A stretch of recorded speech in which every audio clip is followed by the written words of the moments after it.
For more content like this, visit www.teamtroponin.com. This video is brought to you by First Attachment Nutrition, battle-tested nutrition, expert formulated supplements.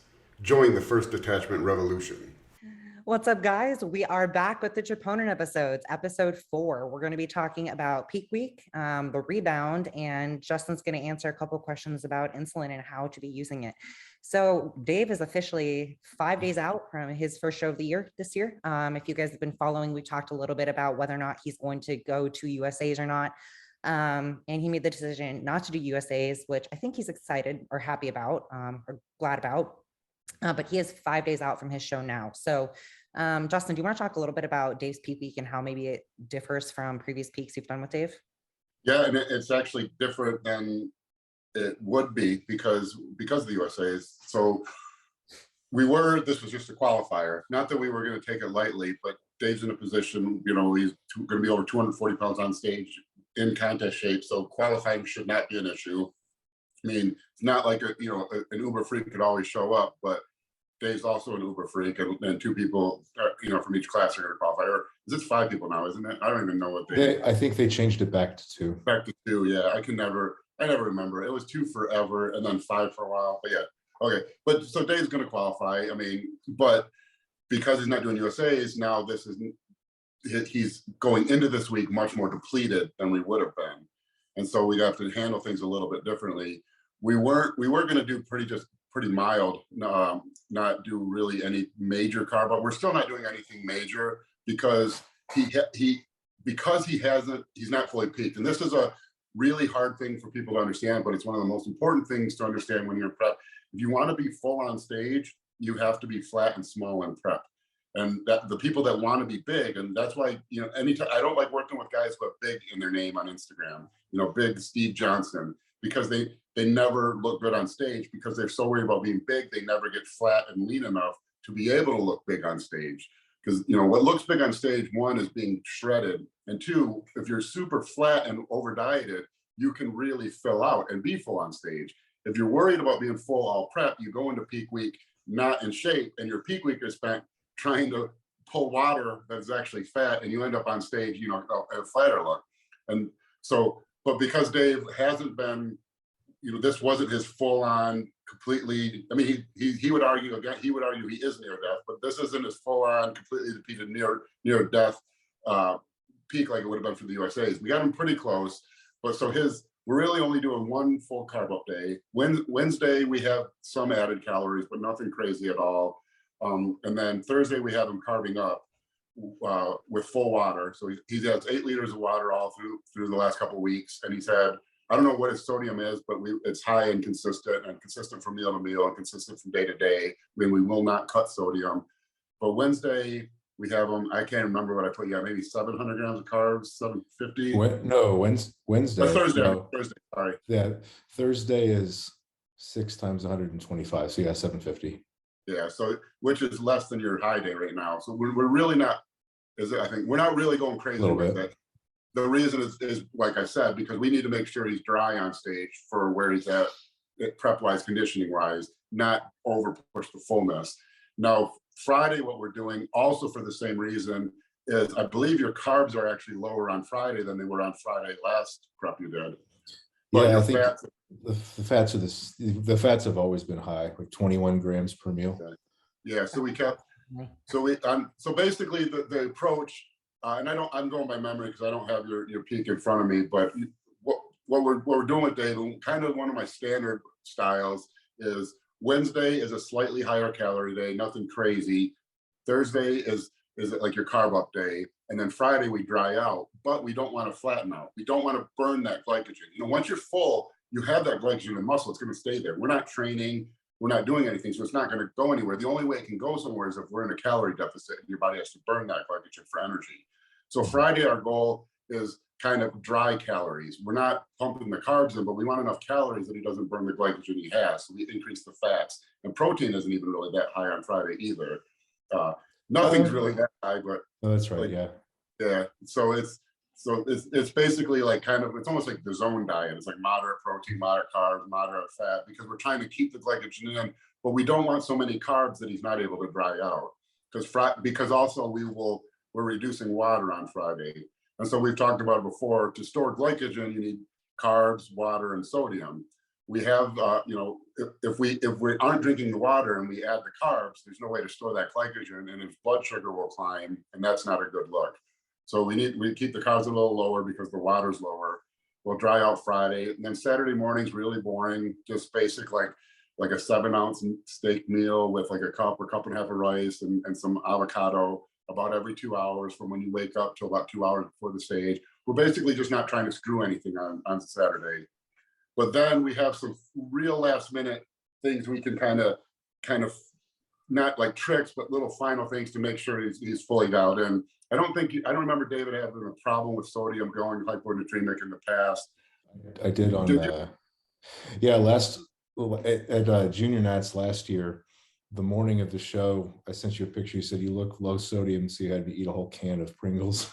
Oh yeah, okay, yeah. So I'm wrong. So what we can do, we can take advantage of the things we know about how, because we can't do much with water, getting water out of the body at that point, and we don't want to put water in the body. So all we can do is move water from different parts of the body. And so we know the blood stays at 0.9% sodium. And so if David's low sodium, if he's 0.08% sodium, what'll happen is his body will flush that water out. But the first thing that can happen is there's something called redistributive hyponatremia, and your body just gets that water out of the blood any way it can. It's going to get it to the kidneys and filter out, but that's a process. First thing it can do is it can leak some of that water out of the blood under the skin, and that's a bad look. So the way to mitigate that is we can spike sodium really quickly. If we bring the sodium back up to 0.09 or 0.10, 0.1, then the body has to dilute the blood back down to 0.9 by adding water to the blood. Well, if he's not drinking any water, he has to find excess water in the body, and the only spot there would be under the skin. And so that's what the Pringles did. And we can do little tricks like that. If he's not low sodium, but he looks flat, that's a different look. Like the low sodium look is you get kind of like a glassy, your skin. We've talked about this too in a podcast. Your skin what's that, Danny? Like glazed look? Yeah, like glazed donut kind of. Yeah. And I mean, once you see it, and up close, it looks not glazed. If you look really close, it almost looks like fuzzy, like peach fuzzy, kind of weird. And then, but like on stage, that reflects the light, and it's really like I remember. I think Get Big used to always talk about someone looking like a glazed donut on stage, and that's the look. They nailed it with. One of the few things they got right, but they nailed it. If anyone remembers that old forum, it's probably still around. But if he doesn't have that look, if he's just flat but dry and flat, we know he's got the right amount of sodium. He's flat. So then we can add sugar like gummy bears or something backstage, and we can even add a little water at that point. But those will be last minute tricks. And where Dave's at and what the show is, I don't explain. We'll probably do something just to make sure we nail everything, but I don't think he'll need much on Saturday. Dave, you want to talk about your? Yeah. Well, I guess I could just talk about the way I felt. Like Justin said, I guess it's not fully peaked the way we did the last couple of preps because of the timing of when I decided not to do USAs. But I do certainly feel like death right now. And I think that's just kind of what happens when you pull all the added fats out, which is what we did it was about 2 weeks ago. Cause it was 2 weeks ago on that Sunday. I said, okay, we decided not to do USAs. And then I asked you, should we pull fats to make sure I'm at least as depleted as I can be and, maximize this showing in the rebound? You said, well, yeah. So last couple of weeks on no fats, even though he took HIIT out and replaced it with LIST, like it's kind of like you said, calories reign supreme, but the one thing that ever makes you maybe question that is the huge effect that removing all added fat has. And I guess I kind of agree, because if you look at it mathematically, removing those fats was maybe 400 or 500 calories a day, which is a good amount, but that should only be good for another pound at most of fat loss per week. But it just seemed to ramp things up visually so fast, which was cool to see. I mean, that's what we wanted. But, when visual changes go that fast, you pretty much always feel like crap accompanying it. And I have. And then these last couple of days have just been particularly bad, just because the last part of the process is, a couple of days that aren't just no fats, but really no carbs either, while you're still doing some pumpy training session and some cardio. And at this point, just moving feels awful. I'll have like a 20-minute spurt of energy here and there through the day, usually like following a dose of stims. Yeah. Other than that, you don't really want to move. And the food focus is just insane. Like you almost get anxiety eating because I'm like eating a meal and I can tell it's just not nourishing at all. And I finish this serving of, 6 ounces of just chicken and vegetables. And I'm like, is that it? I feel like I didn't eat anything. And then You're I have hungry this after the meal. You were before. basically, yeah. And I find myself like opening the fridge, being like, what food has no calories? Well, not technically any of it, but I guess I can pop another piece of cucumber. um, so you said that that Wednesday, you just gave me the peak plan today. And you said that Wednesday isn't really crazy as far as the calorie increase, but damn, am I looking forward to it. Cause I'm going from, it'll be, I think 3 days straight of just protein and vegetables to at least having 50 carbs and 10 added fats per meal, which feels like a dramatic difference. And then the day after that's the carb up, which I'm looking forward to. And then even the Friday after that Friday is always great because like we said, the carbs aren't going to be that high because we want to dry out, but every meal is flank steak and like, what would it be, like 3 tablespoons of almond butter. That's it like compared to how I have been eating the last, at that point, 3 weeks, it feels like a cheat meal every meal. How much of the so like just getting to the end of prep, like you're at the end of it, and mentally you're already anticipating being done, getting normal food back, things like that. So how much of you feeling, obviously there's a physiological reason why you feel the way you do, but how much of that might also be psychological, just in the anticipation of knowing you're kind of at the end of the end of the stretch here? Which part do you mean psychological? What do you... Just like feeling the way you do. I don't know if that makes sense. I think it's still more physical than psychological. I could be wrong there. I mean, I'm perfectly willing to admit I'm wrong. And like every once in a while, if you have an interesting conversation with someone, I'll perk up a little bit. I mean, this is certainly the most lively I've felt all day on this podcast. But no, I mean, I'm comparing it to the way I felt during the peak, the first 2 preps, and it's pretty similar regardless of circumstances. Because I think last peak, I mean, there's always stuff going on in like life stressors, but last peak, there wasn't nearly as much going on in our life. Like we hadn't just moved. There wasn't anything weird going on with work. Right now, I'm getting like a bit of a stressful time at work just because the amount of stuff that I need to get done. Plus, there's all this wonder over transition. Like I've got interviews coming up for other companies. And so, but regardless of those circumstances, I've always pretty much felt like total crap. But I do try to keep in mind like how much all the hormonal changes and all the diet changes are affecting things. When I start to get anxious about anything else, I'm like, all right, I'll probably feel totally differently about everything going on about 48 hours after I get some real food in me. So yeah, that's where my mind's at right now. The psychological, I would have always thought it was like almost entirely physical until Steve Kuplo did his first prep. And I've told this story before. He didn't know anything about bodybuilding, so he didn't know he was supposed to feel tired or weak or lose strength, and so he just didn't. And it was like mind-boggling to me. And then I feel bad because we like went way deep into prep before I probably said something and made him kind of realize like, oh wait, you're supposed to be tired and lose strength. And then I feel like it started happening to him. But ever since then, I've tried to pay attention to those things. And I didn't mean to turn this into a topic, but I thought that was a good question, Danny. But one that I've noticed recently is EQ. I see all the time everyone says that causes anxiety. That never used to be a comment with that product until probably 10, maybe 10. I don't know if I ever even heard that until 10 years ago. It used to be, oh, that doesn't do anything. I mean, if you can't get anything else, it doesn't really do much. And then now, that's the first thing I hear about is, well, I don't know if I'm worried about the anxiety with that. And I think that's kind of interesting because no one seemed to notice their anxiety until people started saying that you got anxiety from it. But It's funny. I just from the outside, Dave, I kind of feel like when you mentally made the decision to not do USAs and you knew you were at the very end of your prep or at the tail end of it, and obviously fats got taken out, protocol change, things like that.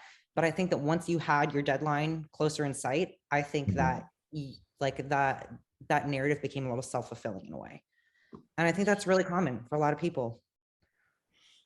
I'm willing to accept that. I'm not really in a good state to analyze my own mental state. We could test it. We could not do this show and find another show 3 weeks from now. And then now you're not a week out. Now you're 3 weeks out and see how your mood changes. That's an unethical experiment. Yeah, I think I'm probably thinking about this a lot because I'm like, I've got Chicago in 2 weeks and then potentially 2 weeks after that, Tampa, and then a week after that, Texas. So like, yes, 2 weeks, but also like I have potentially 5 more weeks after, or 3 more weeks after that. So really 5 weeks. And hearing like, okay, you only got to get through this for 2 more weeks versus, okay, like, endure it for 5 more weeks. They're very different states of mind, and you really have to like control where your brain goes, I guess. And so it's the same situation in terms of like when I'm eating, cardio, things like that. But the idea of being done in 2 weeks, there's almost like I don't know, it's almost like the light at the end of the tunnel and the upcoming reprieve. I don't know. Does that make any sense? Yeah, no, that control where your brain needs to go thing is kind of a big thing too, because that's a tricky thing because that's exhausting. But it's huge. But it's exhausting because when you're ever in a difficult situation, and this is, like a bad thing, but like prisoners or people in solitary confinement, they'll talk about that, like they just have to put their mind, and you put your mind in the right state and it's not as bad, but it's an exhausting process to put your mind there, like I have a terrible thing where for whatever reason at night, I'll randomly think like, how terrible would it be if you just woke up in a coffin, and you couldn't move, or and you would just be there until you died, and how would you handle that? And because the easiest mental energy would be to spaz out, but that you can't move, and you have no choice, and that would be terrible.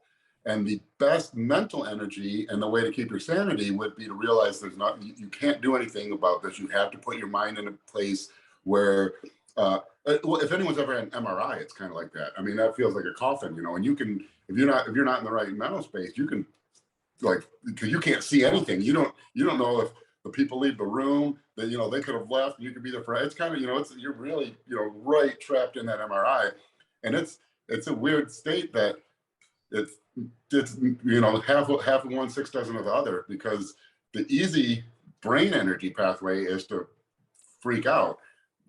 But that's exhaustive physically. The easy, non-exhaustive physically is to put your brain in that right place, but that's exhaustive mentally. It's really kind of I heard a strategy from someone at one point who, I think it was actually Dr. Trevor Kashey, who talked about like, when stress comes up or when something happens that initiates that stress response, if you can step back and think about or imagine that it's happened 1,000 times before, all of a sudden that event feels way, way, way more tenable, and you can kind of sustain it a little bit more. And I thought about that and I was like, that's a really good point. And I think that, we talk a lot about like the mental side of prep, right? And everyone handles prep a little bit different way, but I think that if you can almost kind of tap into that brain space, as much as it's exhausting, it's also the kind of thing that really can carry you. Mm-hmm. Well, you got no physical energy, so you might as well use up your mental energy. Oh, there's a lot of that. A couple comments here. Like, I don't know if I'd call this playing devil's advocate or arguing the other side, but I know that I felt similar to this much earlier during the first prep. And maybe that's just because I wasn't used to dealing with the level of lethargy and hunger. But like in that prep, 6, 7, 8 weeks out, I was like, holy shit, how am I going to finish this? And we did. And now, I only feel like I only really started feeling that way a couple weeks out, 2, 3 weeks out. So there's one data point, but I think because I love training so much, and that's my favorite part of this whole process, I think that one of the things that really kept me going so well during this prep, because like 70-80% of this prep went just swimmingly smooth, and training was awesome. And like, that really kept me going. There were plenty of days where I walked into the gym, like I felt tired at first, but like I still powered through a great session. I hit PRs, like it didn't make the whole day like suddenly better, like it wasn't in prep, but it really carried me through.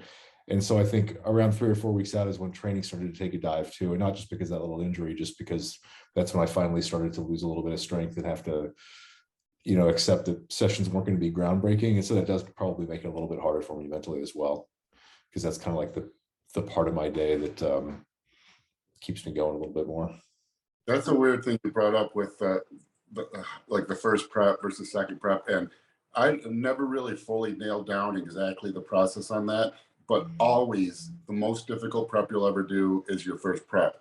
And almost always the worst shape, the most body fat you'll still have on stage is that first prep. So it's a really interesting thing in that everyone's first prep is the worst. And the more you do, by the time, like if you competed as a pro for years, it's almost like the hardest part is that you have no option. You have to be so, regimented. That's really the hardest thing. You don't have any options. You know what food to eat. It's still hard, but the hardest thing is really that there's just no leeway for error like you have in the off season. But that first prep is always just brutal for everyone. And oddly enough, that's usually the least lean you get, and so I was trying to figure out exactly why is that because the fat stores you're releasing for energy, especially towards the end, are fat stores you've never released. Those are stores that have been there since you were a baby. Is there some kind of, but there shouldn't be, the body doesn't choose where fat gets pulled from. It's not like should be no more difficult to oxidize fat just because it had been there for a while. So I don't really have an answer for it, but I always thought that's interesting because people get much leaner late in second and third preps, and the prep feels easier. The second part of that, where that's the prep where you get the least lean, do you think that was true for either or both of us? Because I mean, you got us pretty shredded for that prep. Like we had. It's not. I mean, it's not always. It's just typically you might get as lean, but it's rare that people get like inside out shredded their very first prep and then have trouble getting into shape the rest of their career. You'll see a lot of time in the first show, they weren't quite dialed in. And then as they do more shows, they get into real contest conditioning, but so it was more just like, if you either get as lean as you should or worse, it's definitely not like people get, Dexter Jackson conditioning the first prep and then struggle with conditioning the rest of their life. Right. More just like saying that, like, that's not that can't be a variable because it's all, if either people get as good as they always get or they get worse the first prep. It's never, But yeah, you guys are really, the kind of an anomaly. Danny turned pro like her second show. That's not like a common occurrence, I feel like you guys have a lot more than it used to, especially for females, but that's because there are more cards given out for women than there are dudes.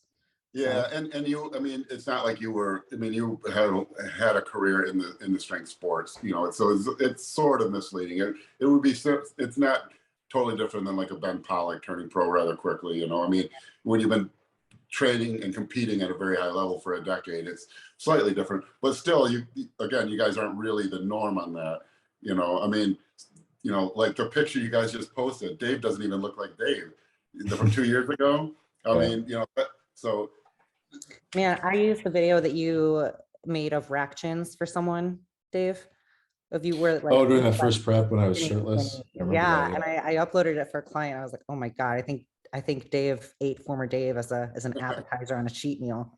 Yeah, I feel like this prep and the last one, I probably gained a bit of tissue, if anything. That first prep, I'm pretty sure I lost some, which I think is common. Not that I would. First prep, didn't we? Yeah, I think you were 75, weren't you, Dave? No, I went up to 50.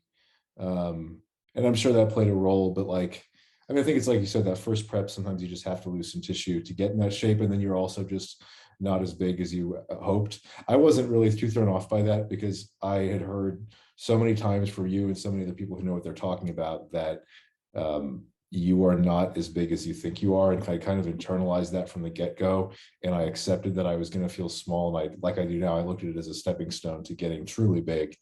But that's a good example of how muscular a good competitor really is, because you can take a guy who's kind of gym big. Before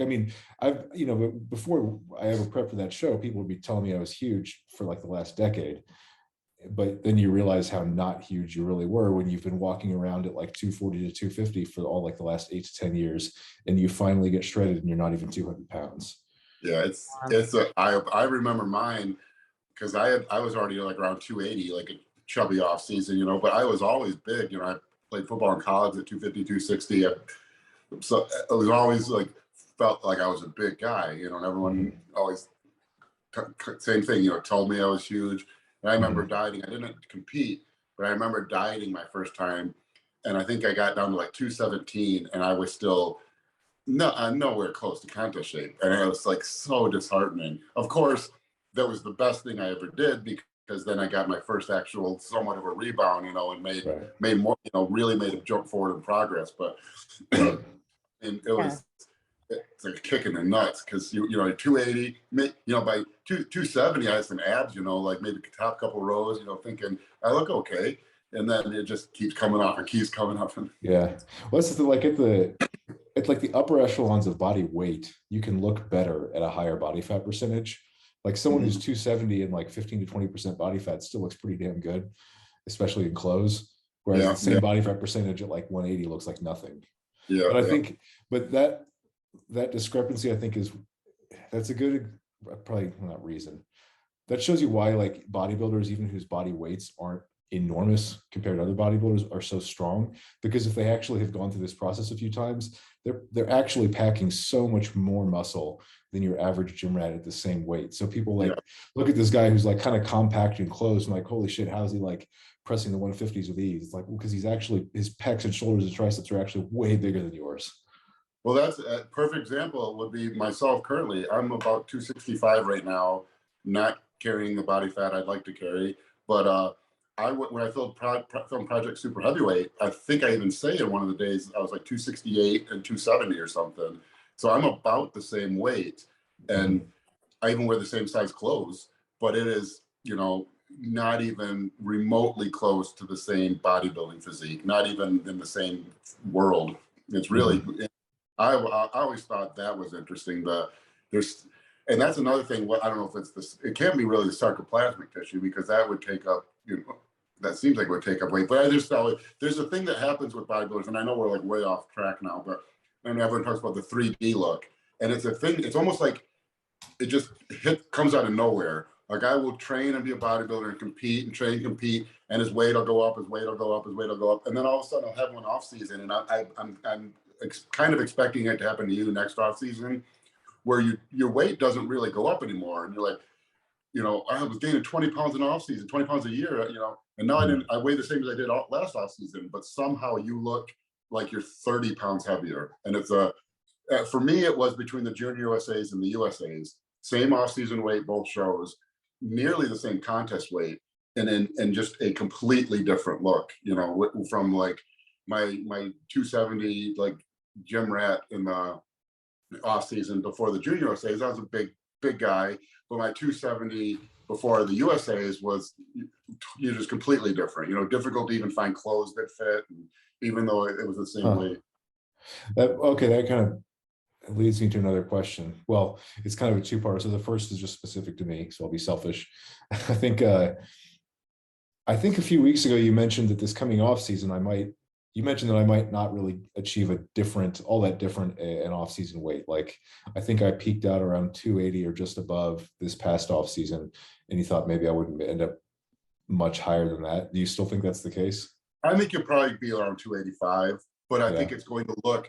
See, but now picture Dorian Yates in the off season, 285 pounds. You know, that's like a mutant. There's you know, or Ronnie Coleman and the Unbelievable, you know, I mean, you won't be that lean, but it's a weird thing that happens, and if you're around a bodybuilder while it's happening, but it's hard because you have to be around them all the time to really see it. It almost has to happen to yourself, or if you coach someone, but you'll see it when it happens, and it's a very interesting thing. It's all of a sudden your weight doesn't, because your weight can't continue jumping forward like that. But there's a difference, you know, like Ronnie Coleman. Ronnie Coleman won his first Olympia at 246 pounds. You're near that weight right now. You know, there's some weird thing that happens. There's lots of guys who, you know, who weigh 285, 290 in the off season and are not fat, but they don't look like someone like Ronnie Coleman looked at 200. You know what I mean? Sure. And I kind of expect it to happen this year. It's hard to explain. I don't even have a way to explain it, but it's a really weird thing that happens. And Dominic Trivlini, it happened to a couple off seasons ago. His weight really didn't skyrocket that much more in the off season, where all of a sudden he looked like a balloon, where before he looked like a, you know, a bodybuilder, a big, you know, it's but when it happens, it's really kind of interesting. It's like, it's when people say they got the 3D look, that 3D look that everyone always says, that's what it is. And it's almost like, it's like you continue to add weight without adding weight. Right. Okay. So the other question I was going to ask then is, let's say that happens to someone when they're kind of at the point in their career where they're about ready to turn pro. And then let's say they do turn pro after having an off season or two where their weight didn't really change, but their look did change dramatically. But then once they're a pro, they do need to be bigger to really be competitive at the pro level. I mean, what happens then? What do you have to change to actually put on the new mass to where they do make another 15-pound jump in stage weight? It doesn't happen. Those are the people who kind of flounder in the third call out to the pro level. Yeah, I mean, there obviously is a limit, because bodybuilders have weighed the same roughly for the last 30 years. You know, we're pretty near that point. You know, a guy around 5'10" and 300 pounds, you don't get many of those, like a big Ramy or Ronnie. And that's around, you know, for as far as we know, the tools we have at our disposal now, that's around the upper limit. You know, and the new things haven't really improved it. You know, peptides have been around for a long time. They haven't changed that. It was basically, you had, you know, like the, you know, 40s, 50s, and 60s, you had, you know, anabolics, and that created a certain look. And then, you know, because Arnold at his peak at like 74, 75 didn't look that much different than the guys in the mid 80s looked. But then in the mid 80s, I think they started pushing doses a little more. You got to like around late, like 1990-ish, 1992. Some guys were getting GH, you know, and able to use low doses in prep, you know, and then you kind of got like Dorian in like 93. And so GH obviously added some component to the way people look. And then you got to the mid 90s, 95, 96. And if you go back and look at some of the old magazines, the 96 Olympia was the first Olympia where like people really realized the benefits of insulin, and a little too much, because everyone was like totally ballooned out, you know, and water, you know, it wasn't like the best look as far as dryness. It was a pretty bad look as far as that. But as far as like fullness, like photo shoot look, the guys were just, you know, incredibly huge. And then, but by like 99, like the 99 Grand Prix in Europe, people kind of nailed. You had anabolics, you had GH, you had insulin, and that's really it. And the physiques have kind of stalled since then. Right. So new things that have come out, like the peptides and things like that, haven't made a leap forward. So other than new products coming out that allow us to make better use of the food we eat, yada yada, we're around that limit. So if that 3D look happens before you're at that range where you can compete as a pro, you know, sorry, but you know, like, you know, not everyone can be Usain Bolt, not everyone can play in the NBA. You know, you can't play left tackle for the New York Giants if you're not 6'6", 340. Some things, you know. Do you think this is also one reason? Do you think this is also one reason why some guys end up going from like looking really good as far as shape is concerned to kind of ruining their look, or at least ruining their health in pursuit of that extra 15 to 20 pounds? Because I imagine if you have a guy who like, he gets that 3D look and he's been doing something, I mean, aggressive, but not like crazy by today's standards. Like they say he's taken, I don't know, 2 grams of gear in the off season and like 5 or 6 IUs of GH, and then he decides to like tack on an extra gram of gear and go up to 10 IU. Is that where you get guys who just like, you're not really looking any better at this point, you're just blowing out your waist? Yeah, and it's more than that. And you can see what happens. And if you follow the sport closely enough, there's an old bodybuilder, Heiko Kalbach, who kind of competed up to about maybe 2006-ish or something. And he was one of the very first logos we had for Troponin Nutrition. I drew the design based off a picture I remember of him. I mean, I probably didn't remember it exactly, but it was him kind of like with his like head down, hands on his hips or something. And I remember he just looked huge. And so I kind of drew a guy with his hands on his hips in that vein. He, I think, had that point. What happens if you're pushing the gear is you have needles, and needles create scar tissue. And you'll start to see shoulders, triceps, biceps. Like go on Instagram and look at King Kamali's biceps. And you know, nothing against King Kamali. You know, he's retired, past his 40.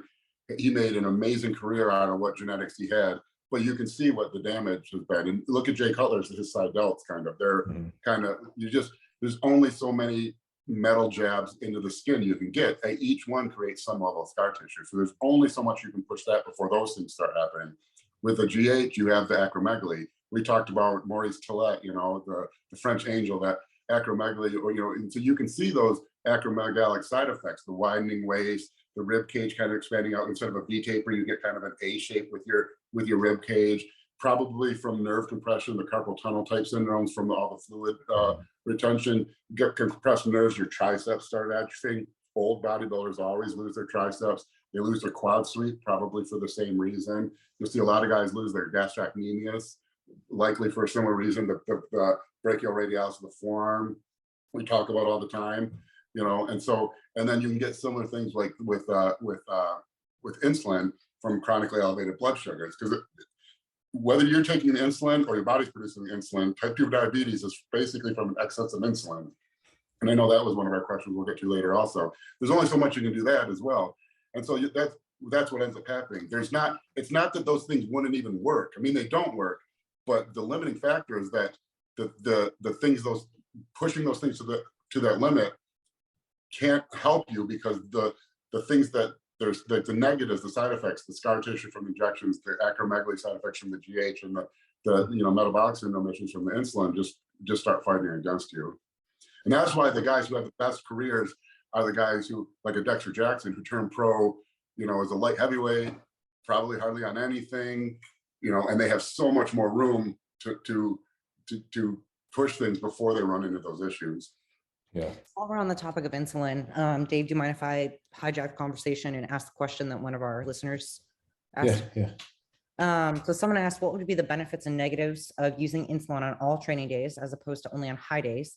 He's currently in prep using both insulin and GH for the first time. He said his carbs are still at a decent rate. He's been using insulin pre and post workout, making some really great gains and look better. Would you suggest I only run the insulin on high days as opposed to how he's doing it now? I would, and I'll give a couple of reasons why. One, if you go online, what's the first thing you hear as a protocol with insulin? Use it with your workouts.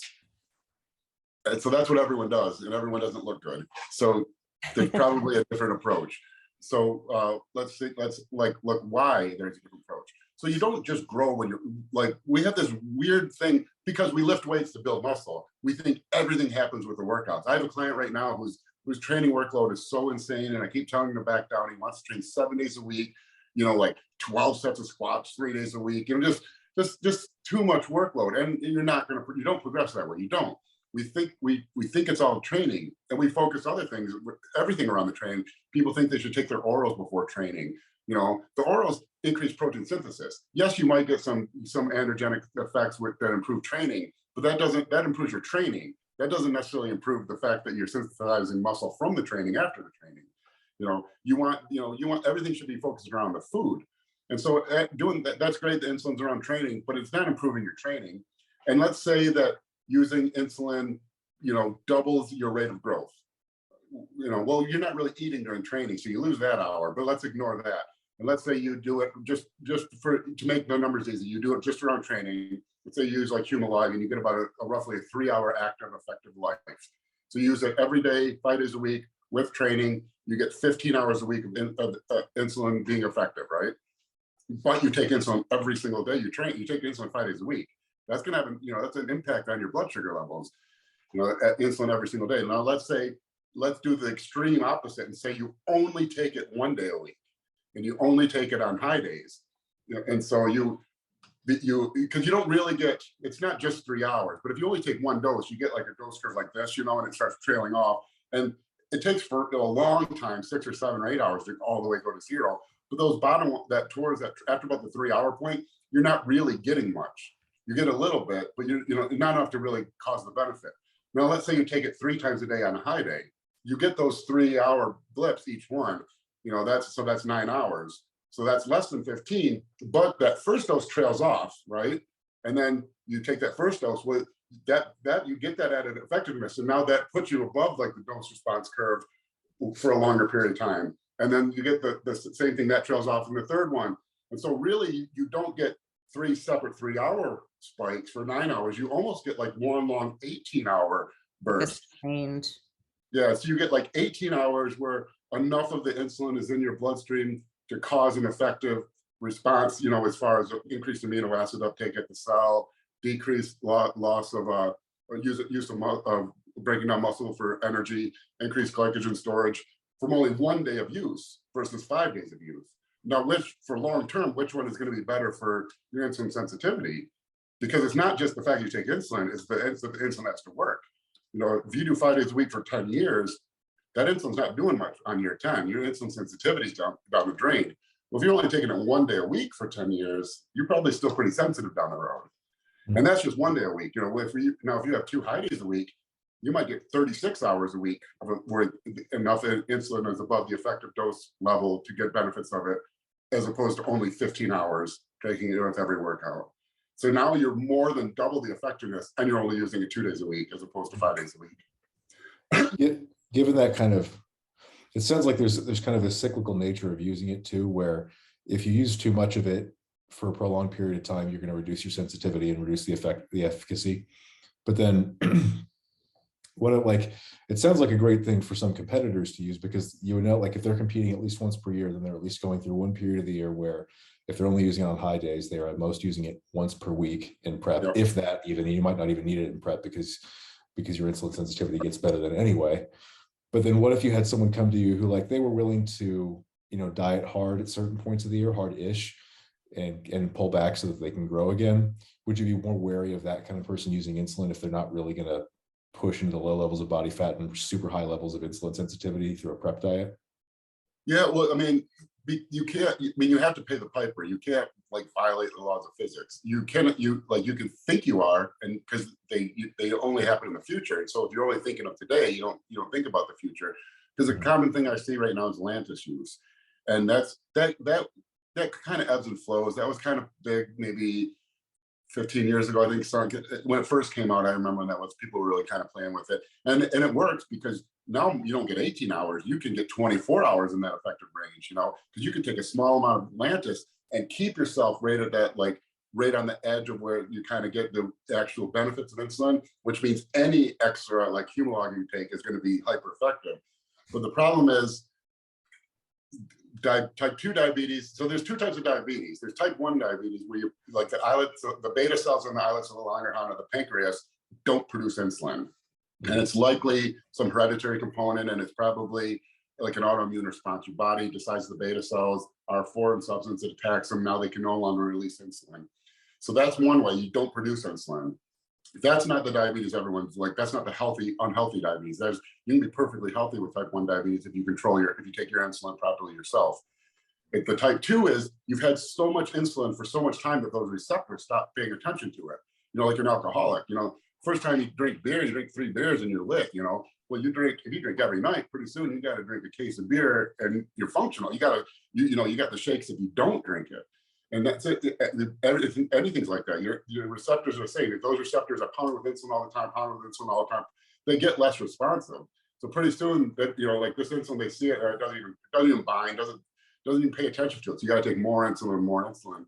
Well, when you do that with the Lantus, and I see this a lot because people get the misconception that their blood sugar, you know, well, my A1C, I took Lantus and my A1C went down, my fasted blood sugar went down, and that's, yes, because you're taking insulin, but you're still pumping all that insulin in. You haven't done anything to improve the receptors. And so eventually the receptors are going to get immune to that dose too. And then you're going to have to take more, and then you're going to have to take more, and then you're going to have to take more. And you're becoming a type 2 diabetic without really realizing it, because you're keeping your blood sugars normal you're not keeping your blood sugars normal because your receptors are fresh. You're keeping your blood sugars normal because you're pumping in so much outside insulin into the system. Where does metformin come into play here? What's that? Where does metformin or some other insulin sensitivity, or like berberine? Metformin improves the sensitivity of the receptors. So let's say I'm a receptor who got, you know, beat up by insulin so much that I stopped working. I'm all, you know, I always picture a receptor something a ball fits into. You know, it sits on a cell, and I've been so beat up, this thing doesn't accept balls anymore. Metformin comes in, it works with a cyclic AMP, which is like an anti-inflammatory effect, and it kind of resensitizes that receptor, where now the receptor works. The problem with metformin is that cyclic AMP is anti-hypertrophy. it's kind of like ibuprofen. It's counter to the things we're trying to do with protein synthesis. Now, if you're on insulin, GH, and anabolics, it's probably not going to make a difference. Obviously, it's like adding a deck chair to the Titanic. Yes, the Titanic weighs more when you add a deck chair to it, but it doesn't really affect the weight of the Titanic. But we don't want to affect growth at all. We don't want to do anything to be negative hypertrophy if we can, which is why I prefer berberine. Berberine works through IGF-1 and it's a weird pathway because IGF-1 is actually insulinogenic. It's actually more insulinogenic on a milligram for milligram basis than actual insulin. But everyone knows IGF-1. That's like the holy grail, And the same thing, deck chair, Titanic, is it affecting IGF-1 enough that it's actually going to improve growth? Like if you're taking Increlex, no. But if we have two options that both increase the sensitivity to the receptors, and one of them fights against hypertrophy and one of them improves hypertrophy, might as well do the one that improves hypertrophy. And for those listening, my favorite berberine product is Suppressor by First Attachment Nutrition. I will say too that I've been using Suppressor daily, and I definitely feel like, especially through the early stages of prep, I feel like it helps a ton with insulin sensitivity, and it's probably the best. We have some real world data because I have a lot. I'm not just a bodybuilding coach.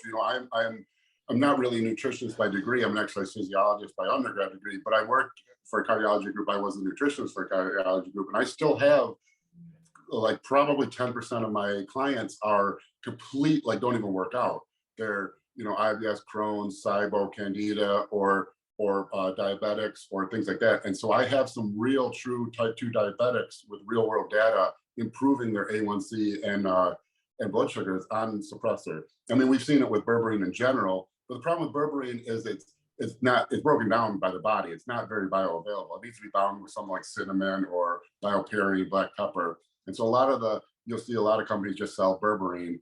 And actually, I mean, if you're going to someone that's not third-party tested, you don't know what you're getting, and anyone who just throw berberine without other ingredients that would make berberine more bioavailable is very likely also not even selling berberine at all. So, but if you have a reputable brand with berberine, and by reputable brand, what my data is with Suppressor, and we had a client who was running, I think his standard fasted glucose was like 170-ish for a while. He's had a couple days now under 100, and his A1C went from like 6.4 or something like that to, I want to say, and maybe even high. I think it was over 7, and now I think he's at like 5.7 now or something, or 5.8. Wow. Yeah, I mean, this has been because this was people we got like the very first samples. When we did our first sample runs, we got these to these clients, and so they've been on them now for nearly a year, since last August or September, but it's real, it works, it works. I mean, metformin works. In my experience, 1,500 milligrams of proper berberine mixed with, like cinnamon or something that will actually help it. And we have RALA and stuff also, but 1,500 milligrams of berberine a day is roughly as effective as about 1,000 milligrams of metformin, give or take. It's not like I have 10,000 person studies to run it with, but I've had, hundreds of clients over years, and I've seen what that dose of metformin does and what that dose of berberine does. That's super interesting. This is a bit different from the original question, but now I'm just kind of curious. So we've talked a bit about like why you don't want to use insulin too much or too often, but at what point might you tell a client like, hey, maybe this is a good idea now? Because I mean, like your approach to using insulin seems more to be, whereas other people say, oh, I want to get huge, I should use insulin. You're more like, I need to eat X amount of carbs to keep making the progress I want to make, and therefore insulin will be useful to use those carbs. So at what point do you have someone who's eating so many carbs that you say, okay, maybe you but maybe insulin would really help shuttle these carbs in on a high day, for instance? Yeah, I'll say, and I'll kind of take it from a different approach, because I won't say it's an actual amount. It's because it's really, there isn't like a set amount. But from my view, everyone uses insulin wrong, completely wrong, which is why insulin gets a bad rep and why people think insulin makes you fat. So what people do is they pick a dose of insulin, 10 IUs of insulin, if you log, and then they eat enough carbs to cover that insulin. Well, you don't know if that meal will make you fat. You don't know if you can handle that much carbs. You don't know if you can handle that many calories. So people take insulin, get hypo, pig out, eat a bunch of shit, bunch of sugar, and then get fat and say, well, insulin made me fat. Well, no, if you do it correctly, insulin will keep you leaner. And I'll explain why. Say right now, say you're eating your high carb day, whatever it is, 500 grams of carbs, 600 grams of carbs, you're eating that high day. Say you've been eating that for 3 months and we have it dialed in and you're not getting fat from it, right? Now we add insulin to the equation. We're not eating any more calories. We're eating the exact same diet. So thermodynamics is unchanged. So thermodynamics is unchanged. We're eating the exact same diet. Now we add the insulin to it. What does insulin do? The insulin increases the likelihood that some of those carbs that previously would have been stored as fat or may have been, will now not be stored as fat, they'll be stored as glycogen. We're increasing the probability that some of that protein that wasn't getting synthesized to new muscle, now we've increased the rate of amino acid uptake at the cell. We're increasing the potential for muscle protein synthesis. Now some of that protein can get stored as muscle also. So we're eating the same calories. We're just making better use of those calories, which means we'll actually be leaner by the use of insulin. So the way to use insulin is to have your diet, map out your diet, plan your diet, and then add insulin to improve the nutrient partitioning of that diet, as opposed to take some insulin and then eat so you don't die, because you don't know if you can eat that much. You don't know so that's why everyone uses it wrong. If you use insulin correctly, Emilio Sanchez was on to this 20 years ago. The guy was in contest shape for the last 30 years, not just, while he competed. He was in shape all year while he competed, but he's in shape at 60 years old now, using insulin all the time. If you use it correctly, have your diet, then dose the insulin to improve the diet without changing the diet, you'll actually be leaner. For more content like this, visit www.teamtroponin.com.